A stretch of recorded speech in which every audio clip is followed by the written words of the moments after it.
Parti.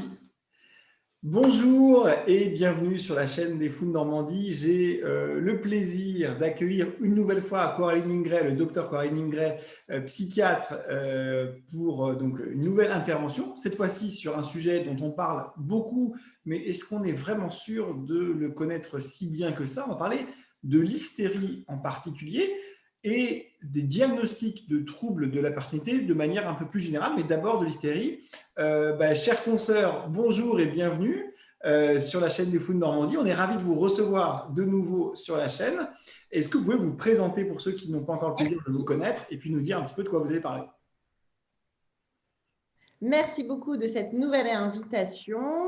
Déjà, je vous présente à tous le meilleur pour cette année 2021 et on va commencer effectivement en discutant de l'hystérie. On l'avait promis l'année dernière, nous voilà, on essaye de tenir nos promesses. Donc, je suis Coraline Ingray, je suis psychiatre. Je travaille la moitié de mon temps dans un service de neurologie et l'autre moitié de mon temps dans un centre médico-psychologique où je fais des consultations. Et c'est un sujet qui me tient particulièrement à cœur, que j'ai rencontré très tôt dans mon internat, cette question de l'hystérie. Et j'aimerais un petit peu vous emmener avec moi pour déjà comprendre un petit peu l'historique de ce concept et comprendre pourquoi ce terme pose problème actuellement en psychiatrie, mais aussi dans la société en règle générale. C'est parti ? Donc, l'hystérie. Alors, voilà quelques images entre des femmes qui feraient des crises d'hystérie et puis ces images anciennes à la Charcot, de la fameuse crise hystérique à la Charcot, et puis un personnage assez central, puisqu'encore très pesant dans ce concept, Sigmund Freud, dans cette page de présentation. Alors, que peut-on dire ? Déjà d'un point de vue purement historique, parce que c'est un concept assez riche et drôle si on prend cet aspect sous cet angle. Donc, depuis très très longtemps, ce terme existe. Hystérie vient du terme utérus et vient au départ d'une notion d'un utérus baladeur. Donc, Hippocrate, qui est quand même le premier grand médecin, et on prête tous son serment quand on le devient, avait pour idée que l'utérus pouvait effectivement se balader au niveau du corps et en fonction de sa localisation, pouvait donner certains types de symptômes, une paralysie du bras s'il se retrouvait dans le bras, etc. Alors ça nous fait sourire à l'heure actuelle, n'empêche qu'il y avait plusieurs concepts. Un, ça ne pouvait toucher que les femmes, puisque évidemment l'utérus n'était que pour les femmes, et deux, ça pouvait être très polymorphe, ça pouvait prendre énormément de formes cliniques. Au Moyen-Âge, alors là, toutes les femmes qui sont accusées d'hystérie se retrouvent brûlées sur des bûchers, donc c'est quand même assez compliqué. Et puis, on a Paracelse qui, lui, va amener cette notion de magnétisme et puis un petit peu, et c'est là des difficultés, ce doute, cette notion peut-être de simulation, d'imagination, et on le verra que ça reste, alors que c'est très ancien, quelque chose encore assez vivace dans l'esprit de certains. Ambroise Paré, lui, a une proposition de traitement que je trouve vraiment trop drôle et que je tiens à vous faire partager. Puisque c'est un problème d'un utérus qui se balade, il se dit, allons-y, nous allons faire respirer des odeurs nauséabondes au niveau du nez et faire des fumigations d'odeurs agréables au niveau du vagin, et ça va permettre à cet utérus de retrouver sa place, dite. Je vous passe aussi d'autres théories sur le fait qu'il fallait enfanter ou avoir des relations sexuelles pour remettre cet utérus à sa place. Les choses avancent, 17e, 18e siècle. Charles Le Poix commence, lui, à parler d'une maladie cérébrale. Les symptômes ne viendraient donc plus de l'utérus, mais de la tête. On va lui reconnaître un bon point là-dessus.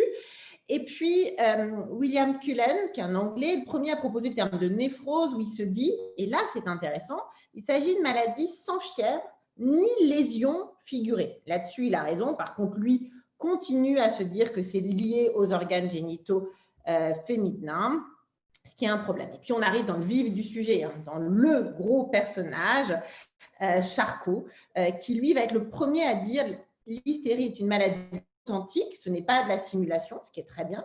Il avance le concept d'une lésion dynamique fonctionnelle, ce qui est super, mais il est persuadé que cela est complètement lié à l'hypnose et qu'en fait la suggestibilité est la preuve de cette hystérie. Heureusement, l'école de Nancy, alors je suis nancéenne, alors un petit peu chauvine, mais va dire avec Bernheim, non, non, non, tout le monde est suggestible, tout le monde peut être hypnotisé. L'hypnotisabilité, excusez-moi pour le terme, n'est pas propre à l'hystérie et ce n'est pas un caractéristique.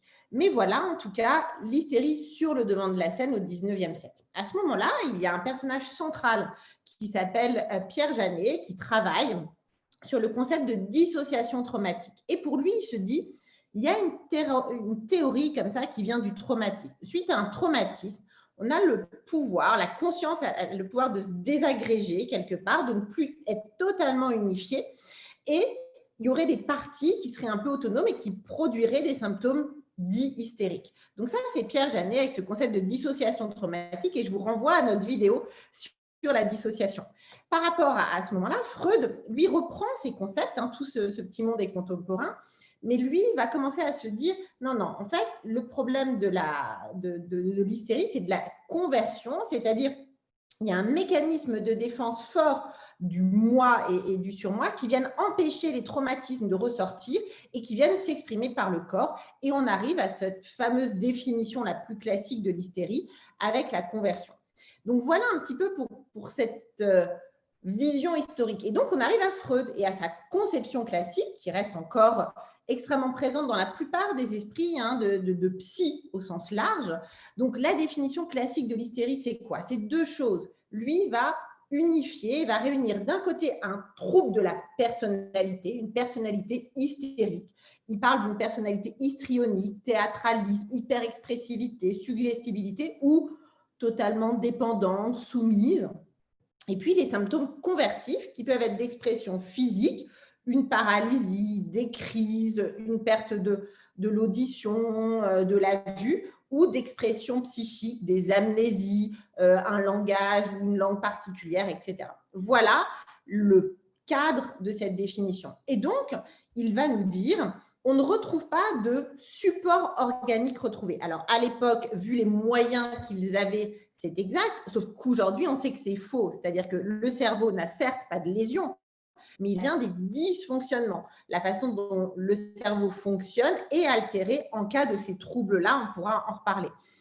Il a la bonne idée de dire que les symptômes ne sont pas contrôlés par le sujet. Donc, normalement, on devrait enlever totalement cette notion de simulation, de faire exprès. Mais comme il va rajouter un petit peu le fait que ça a un bénéfice, que ça va aider le patient à obtenir quelque chose, qu'il va y avoir des bénéfices secondaires, la question de simulation reste toujours un peu planante. En tout cas, moi, je le ressens comme ça. Il va aussi évoquer que la patiente, parce que pour lui, c'est des patientes avant tout, va avoir une belle indifférence, va se sentir détachée de son symptôme. Et finalement, on comprend bien, puisque ces troubles sont des troubles dissociatifs et que dans la dissociation, on a un décalage par rapport à son environnement, à sa perception de son corps. Encore une fois, vous pourrez en apprendre plus dans les autres vidéos. Et puis, à ce moment-là, il va mettre des causes à l'hystérie. Il pense que c'est lié à une personnalité particulière. Il se dit que c'est vraiment des femmes qui ont besoin d'attention, qu'on les regarde, qu'on les écoute, d'attirer autour d'elles, que c'est en lien avec des conflits, des facteurs de stress. Au départ, il dit oui, il y a probablement eu des traumatismes, et puis après, il reviendra un petit peu sur le concept en se disant peut-être c'est juste des traumatismes fantasmés. Peut-être elles ont juste eu le fantasme d'être incestées, etc.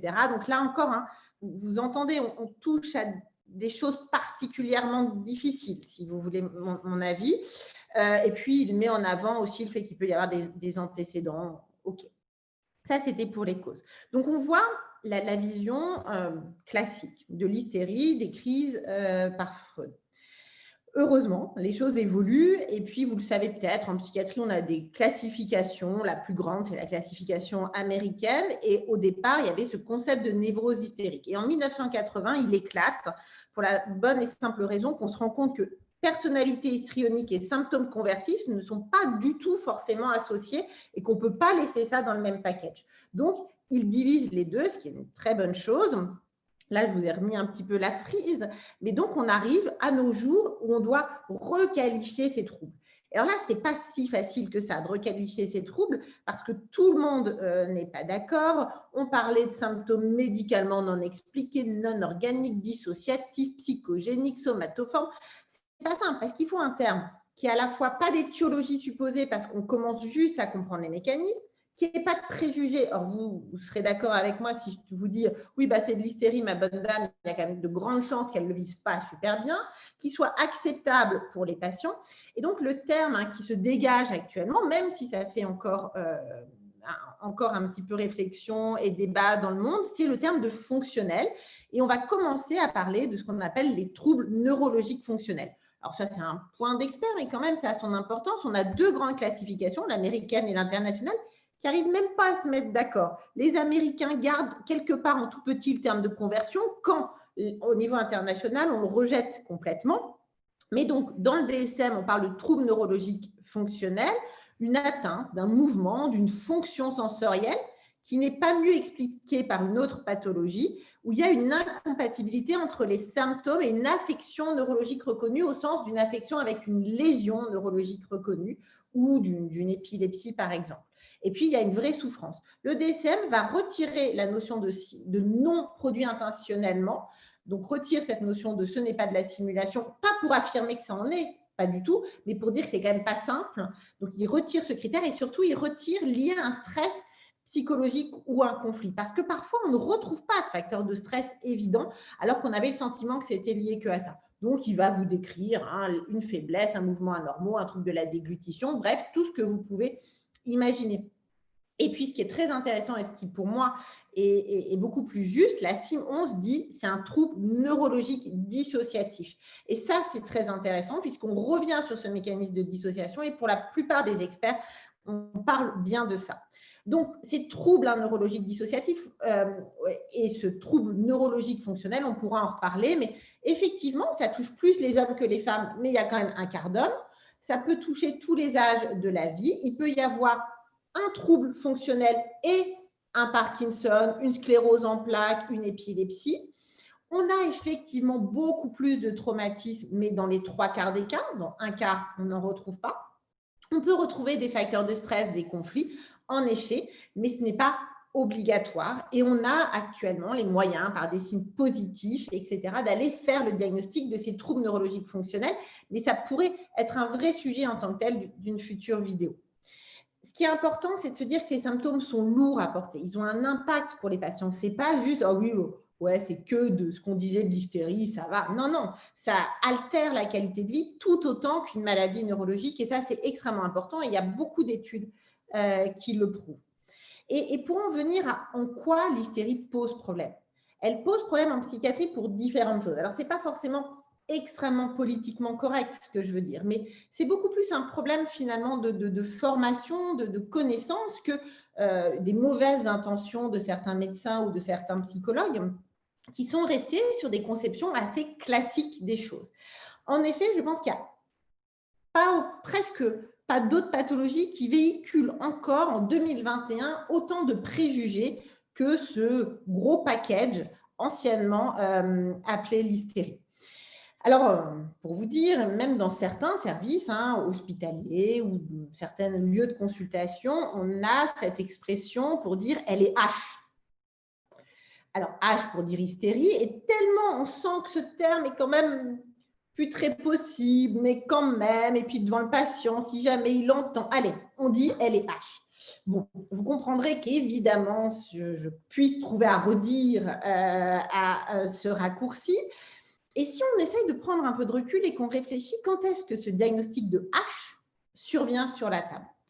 Souvent, il survient parce qu'on est face à un patient ou une patiente, mais c'est très souvent pour une patiente qu'on emploie cela, pour lequel on a du mal à cerner les troubles. On a du mal à comprendre sa souffrance. On a du mal à comprendre ses symptômes, où il y a une fluctuation. Et on est un petit peu désarmé. Et quand on est désarmé, quand on ne comprend pas bien, alors à mon avis, parce que beaucoup de médecins méconnaissent les troubles dissociatifs et donc ne posent pas ce diagnostic, mais c'est une autre chose, on peut avoir tendance à se réfugier derrière ce diagnostic un petit peu large. Une autre moment où ce diagnostic sort souvent, c'est quand la personne revient, quand on a l'impression de ne pas être efficace avec nos médicaments, avec ce qu'on essaye de faire, quand on se sent un peu impuissant et qu'on se dit « oui, de toute façon, ça ne marche pas parce qu'elle a un trouble de la personnalité, elle est tellement H que de toute façon, je ne peux rien faire ». Et finalement, ça vient me donner une au fait que je n'arrive pas à aboutir à une thérapie, je n'arrive pas à aider cette personne.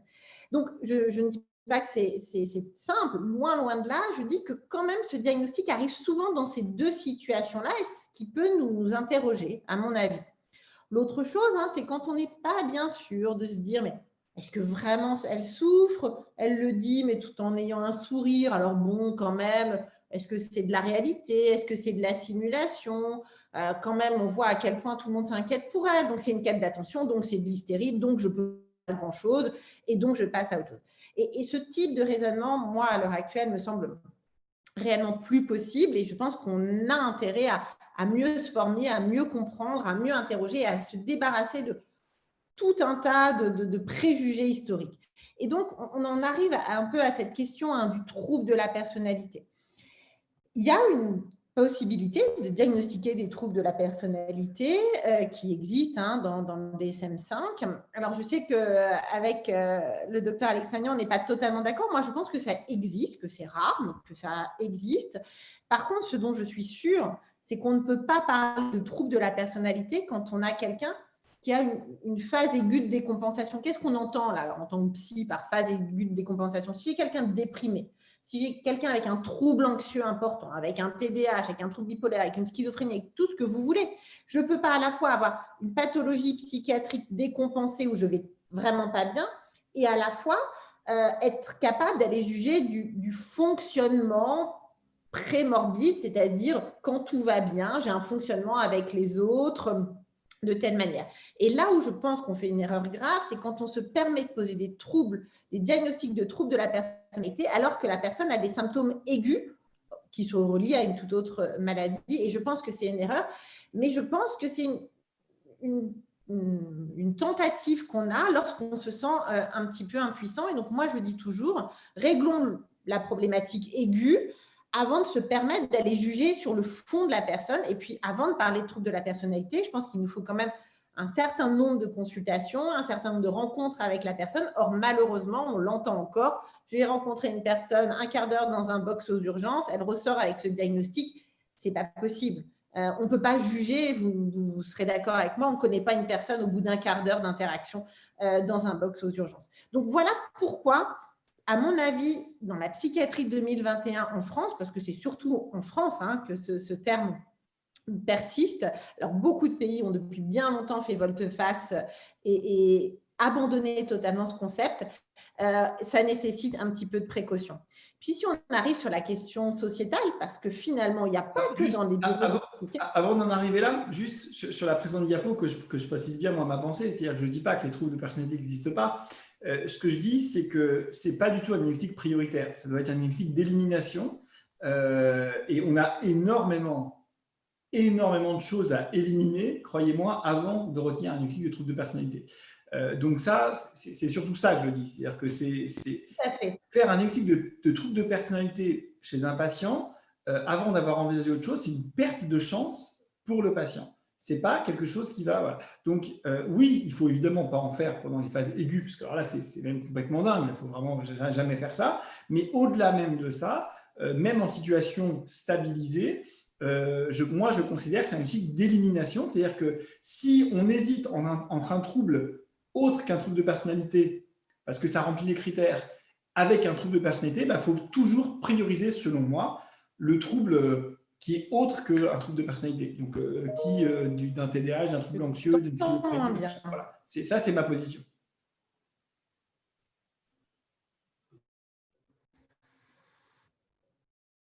Ça marche? Tu m'entends? Ouais, ça coupe un peu, mais okay. Ça va le faire. Ça marche. Je te laisse continuer. Oui, exactement, je suis totalement d'accord avec toi. Ça reste un diagnostic vraiment de dernière ligne et pas immédiat.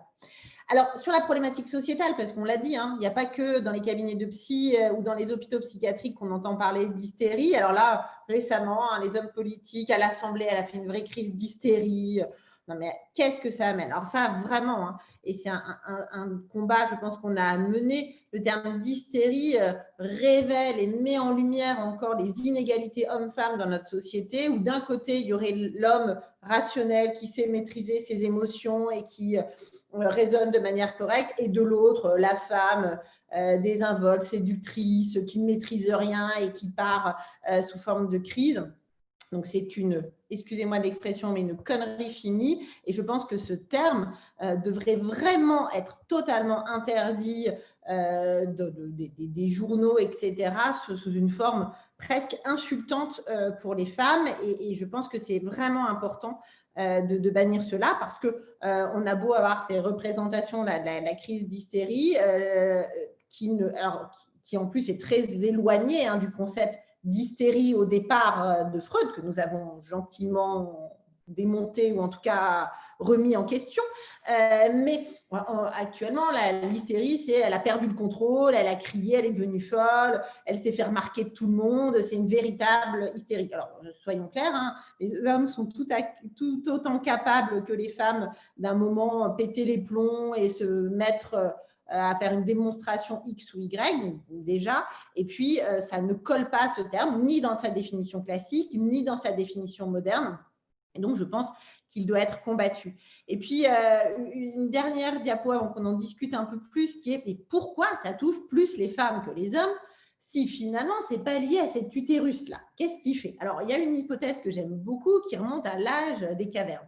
À l'époque où il y avait des tribus comme ça qui venaient se combattre les unes avec les autres pour récupérer le territoire et les personnes. En fait, à ce moment-là, si vous étiez un homme et que vous aviez anciennement ce qui s'appelait des symptômes hystériques, une paralysie, une perte de la voix, si vous étiez aveugle, eh ben, vous étiez sûr d'être mort au combat, vous n'étiez pas capable de vous battre, donc vous étiez sûr d'être tué. Par contre, si en tant que femme, vous présentiez ce type de symptômes, si votre tribu était dans la défaite, eh ben vous n'étiez pas rapté, vous n'étiez pas violé par la tribu qui avait gagné, et vous pouviez rester avec les personnes âgées et les enfants de votre tribu. Et donc, quelque part, il y a des hypothèses très sérieuses qui vont dans ce sens, que d'un point de vue de l'évolution, avoir ce type de symptômes était beaucoup plus utile et a été sélectionné au fur et à mesure chez les femmes, alors que chez les hommes, ça empêchait effectivement de se battre et ça menait à la mort, ce qui n'avait donc pas d'intérêt. Voilà une hypothèse, il y en a probablement bien d'autres, mais qui expliquerait la différence, qui n'est ni une question d'utérus, ni une question finalement de personnalité. Voilà. Merci beaucoup, c'était vraiment passionnant. Effectivement, alors il y a un terme qu'on n'a pas employé, mais qui correspond tout à fait aussi au sujet d'aujourd'hui, c'est la psychophobie. C'est-à-dire qu'il y a une composante psychophobe dans l'utilisation actuelle, et en particulier sur les réseaux sociaux ou dans les médias, etc., du terme d'hystérie. C'est-à-dire qu'en plus de renvoyer à quelque chose de misogyne, puisque c'est systématiquement attribué à des femmes qu'on souhaite dénigrer, eh bien, c'est une volonté de dénigrer. C'est-à-dire que jamais quelqu'un se permettrait, un homme ou une femme d'ailleurs, de dire « Oh, bah, de toute façon, regarde comme il est fatigué celui-là, c'est un cancéreux ». Je veux dire, enfin, jamais personne imaginerait ça. Vous imaginez le tollé que ça ferait. Mais hystérie, ça passe. Hystérie, ça passe, voilà. Si quelqu'un dit quelque chose, puis au contraire, on va dire oh bah, il est schizophrène. Enfin, voilà. Il y a une facilité tout à fait générale de vouloir dénigrer l'autre et son psychisme avec des termes psychiatriques qui est tout à fait toléré, alors que pour d'autres termes médicaux, bizarrement, ça ne serait pas toléré. Donc, voilà, il y a aussi une composante psychophobe. Je voulais en parler. Oui, c'est hyper intéressant cette notion de psychophobie, et ce qui amène vraiment aussi notre image assez désastreuse auprès de la population générale, parce que finalement ces termes sont tellement employés à tort et à travers sans être très éloignés de la réalité qu'on est une spécialité qui fait peur, quoi. Et je pense que c'est aussi lié à tout cet emploi de termes psychiatriques qu'on ne se permet pas avec d'autres spécialités. Tu as parfaitement raison. Donc ça, c'est grave. Et puis, donc, pour revenir au sujet des troubles de personnalité, de manière générale, mais tu vas me dire si tu es d'accord avec ça, en psychiatrie, il n'y a pas de symptômes pathognomoniques, c'est rarissime. C'est-à-dire qu'il n'y a pas de symptômes qui soient spécifiques d'une pathologie, d'un trouble en particulier. Et en fait, on retrouve certains symptômes dans 2, 3, 4, 5, parfois 10 diagnostics différents. Et ça, c'est aussi ce qui fait la richesse de notre discipline. Ce qui fait aussi, à mon avis, ses limites, parce que la dimension, enfin, l'aspect catégoriel des classifications, il est un peu… Voilà, il ne me semble pas adapté à la réalité du cerveau humain. Voilà. Mais du coup, comment dirais-je, l'aspect trouble de personnalité, c'est une question qui est problématique parce que, en termes de stratégie thérapeutique, si on a 2 diagnostics possibles parce qu'ils ont des symptômes relativement proches, par exemple, prenez un exemple concret. Vous avez un trouble bipolaire ou un trouble anxieux et un TDAH chez une personne, vous cochez tous les critères, par exemple, du borderline. Vous cochez tous les critères du trouble de perso borderline, tous sans exception. Un TDAH et un trouble bipolaire, qui sont des situations fréquentes, hein. Il y a 30% de troubles bipolaires, de TDAH dans le trouble bipolaire. Le trouble bipolaire, c'est 1% de la population. Vous avez tous les symptômes sans exception du trouble de personnalité borderline, sans exception. Il ne vous en manque aucun, d'accord? Qu'est-ce que vous traitez en priorité? Quel diagnostic vous faites en priorité? Tu vois ce que je veux dire? Et là, je ne sais pas si tu es d'accord avec ça, mais moi, face à ça, je ne me dis pas, bon, c'est un trouble borderline. Je me dis, je traite le trouble bipolaire, je traite le TDAH et je vois ce qui reste. Et si effectivement, avec vraiment tout parfaitement bien traité, machin, etc., il reste des symptômes pouvant faire penser à un trouble borderline, pourquoi pas? Pourquoi pas? Mais je ne sais pas ce que tu en penses. Mais tu as parfaitement raison, je suis 100% d'accord avec toi. Alors, dans le cadre de l'hystérie, en fait, souvent, le diagnostic, c'est des troubles post-traumatiques, des troubles dissociatifs et post-traumatiques, un syndrome de stress post-traumatique complexe, qui lui aussi révèle les troubles d'une personnalité borderline, d'ailleurs. Et pour autant, ce qui est compliqué, c'est que du moment où on a un trouble de personnalité, alors il y a des thérapies qui existent, des thérapies cognitives, des thérapies des schémas qui sont efficaces, pas peu de personnes sont formées, soyons clairs. Et donc, du moment où il y a ce diagnostic, il y a comme une tendance où on revoit un peu nos exigences à la baisse. Comme si, quelque part, on devait se dire, oui, c'est bon, il y a un trouble de la personnalité, donc de toute façon, quoi que je fasse… voilà, il n'y a vraiment presque plus l'exigence des moyens puisqu'on s'est dit, bon, voilà, en termes de réussite. Et c'est un vrai problème parce que si on a un trouble de stress post-traumatique sous-jacent, il y a des thérapies rapides, efficaces, qui marchent vite dessus. Donc, allons tester ça. S'il y a un trouble bipolaire, s'il y a un TDAH, on a des thérapies tellement efficaces qu'on ne peut pas passer à côté de ça. J'aime bien ta notion tout à l'heure de perte de chance. Pour moi, ce type de diagnostic, et celui d'hystérie et ceux que tu viens de dire, sont vraiment une perte de chance pour beaucoup de patients où il est important d'aller voir en dessous, enfin en dessous, c'est même pas en dessous, il est important d'aller élargir. J'avais réfléchi à une diapo, j'aime beaucoup, vous savez, quand on met des caméras dans toutes les directions. Souvent, quand on est en train de voir un trouble de la personnalité, c'est comme si on avait des œillets et on lisait tout et je coche ça. Et j'oublie tout ce qu'il y a autour. J'oublie que si je décale ma caméra et si je regarde le patient à son boulot, dans sa famille, il y a 5 ans, je vais avoir une vision différente des choses. Et donc, soyons ouverts, multiplions les points de vue, essayons de réfléchir de différentes manières avant d'enfermer des gens dans des cases qui vont être un signe de perte de chance. Oui, moi je trouve qu'on a la même chose avec le TSA, c'est-à-dire que, non pas que les gens avec TSA n'existent pas, mais on a un souci, c'est que les critères sont devenus tellement larges et l'expression symptomatique… TSA, c'est trouble de spectre autistique. Pardon, excuse-moi, merci, tu vois, tu es plus… Voilà. Trouble du spectre de l'autisme. On a des critères qui sont devenus tellement larges, il y a tellement de choses qui rentrent dedans finalement, que quelqu'un qui a peut-être un TSA, mais qui a d'autres troubles associés, dont le pronostic est quand même pas du tout le même, notamment les 2 troubles les plus fréquemment associés au TSA, c'est le trouble anxieux et le TDAH. Bon. Quand vous avez un trouble anxieux et un TDAH, qui sont les 2 troubles d'ailleurs en psychiatrie les plus fréquents, tout simplement, eh bien finalement, vous allez voir le TSA et vous n'allez vous enfermer que sur le TSA et vous dire mais tout s'explique par mon TSA. Et finalement, vous allez avoir une perte de chance parce que vous n'allez pas prendre en charge les troubles associés que sont, par exemple, et fréquemment, statistiquement en tout cas, le TDAH et le trouble anxieux, dont le pronostic, il est excellent. On veut dire, effectivement, on a des stratégies extrêmement efficaces. Donc, effectivement, en psychiatrie, c'est important de ne pas se contenter d'un diagnostic. Il faut voir les choses de manière dimensionnelle, de manière complète, de manière subtile, et prioriser, je dirais, quand on a un symptôme ou une dimension qu'on peut faire appartenir à un tel ou un tel, plutôt prioriser ce qui soit le mieux avec le meilleur pronostic.